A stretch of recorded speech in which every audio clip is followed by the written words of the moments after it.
कुलबेली में आपका स्वागत है। यहाँ आप सुनेंगे बाल कहानियाँ, इतिहास के रोमांचक किस्से और हमारी संस्कृति से जुड़ी मज़ेदार बातें।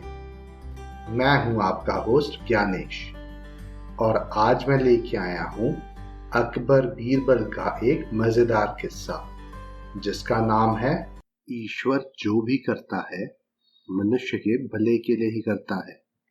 बीरबल एक ईमानदार और धर्मप्रिय व्यक्ति थे। वो प्रतिदिन ईश्वर की आराधना करते थे। इससे उन्हें नैतिक और मानसिक बल प्राप्त होता था। वो अक्सर कहा करते थे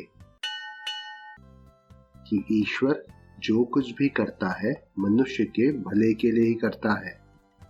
कभी कभी हमें ऐसा लगता है कि ईश्वर हम पर कृपा दृष्टि नहीं रखता, लेकिन ऐसा होता नहीं है। कभी कभी तो उसके वरदान को भी लोग शाप समझने की भूल कर बैठते हैं। वो हमको थोड़ी पीड़ा इसलिए देता है ताकि बड़ी पीड़ा से बचा सके। एक दरबारी को बीरबल की ऐसी बातें पसंद न आती थी। एक दिन वही दरबारी दरबार में बीरबल को संबोधित करते हुए बोला, देखो ईश्वर ने मेरे साथ क्या किया।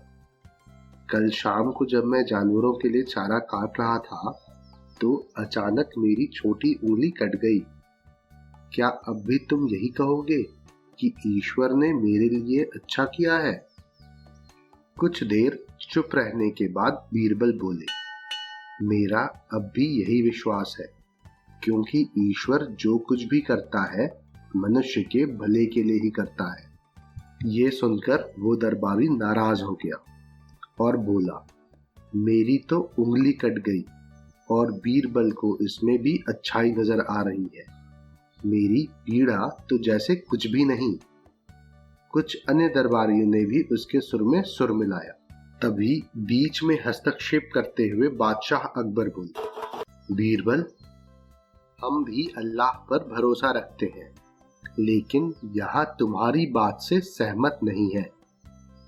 इस दरबारी के मामले में ऐसी कोई बात नहीं दिखाई देती जिसके लिए उसकी तारीफ की जाए।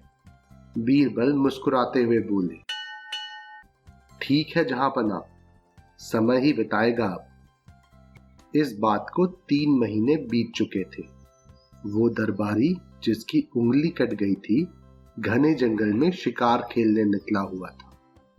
एक हिरण का पीछा करते हुए वो भटक कर आदिवासियों के हाथों में जा पड़ा। वो आदिवासी अपने देवता को प्रसन्न करने के लिए मानव बलि में विश्वास रखते थे, इसलिए वो उस दरबारी को पकड़कर अपने मंदिर में ले गए बलि चढ़ाने के लिए।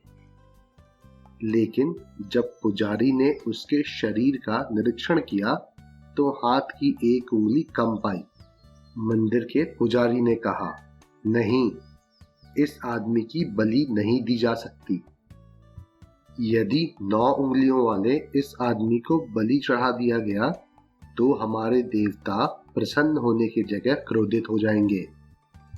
अधूरी बलि उन्हें पसंद नहीं है। हमें महामारियों, बाढ़ या सूखे का प्रकोप झेलना पड़ सकता है, इसलिए इसे छोड़ देना ही ठीक होगा। और उस दरबारी को मुक्त कर दिया गया। अगले दिन वो दरबारी दरबार में बीरबल के पास आकर रोने लगा। तभी बादशाह भी दरबार में आ पहुंचे और उस दरबारी को बीरबल के सामने रोता देखकर हैरान रह गए। बादशाह अकबर ने सवाल किया, तुम्हें क्या हुआ? रो क्यों रहे हो तुम? जवाब में उस दरबारी ने अपनी आप बीती विस्तार से कह सुनाई। वो बोला, अब मुझे विश्वास हो गया है कि ईश्वर जो कुछ भी करता है मनुष्य के भले के लिए ही करता है। यदि मेरी उंगली ना कटी होती तो निश्चित ही आदिवासी मेरी बलि चढ़ा देते।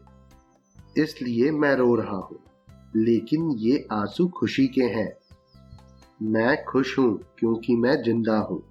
बीरबल के ईश्वर पर विश्वास को संदेह की दृष्टि से देखना मेरी भूल थी। बादशाह अकबर ने मंद मंद मुस्कुराते हुए दरबारियों की ओर देखा, जो सिर झुकाए चुपचाप खड़े थे। बादशाह अकबर को गर्व महसूस हो रहा था कि बीरबल जैसा बुद्धिमान उनके दरबारियों में से एक है। मुझे उम्मीद है आपको ये कहानी पसंद आई होगी। ऐसी और कहानियां सुनने के लिए हमारे चैनल को लाइक और सब्सक्राइब करें। इस कहानी को ज़्यादा से ज़्यादा शेयर करें। जल्दी मिलते हैं एक और नई कहानी के साथ। तब तक के लिए धन्यवाद।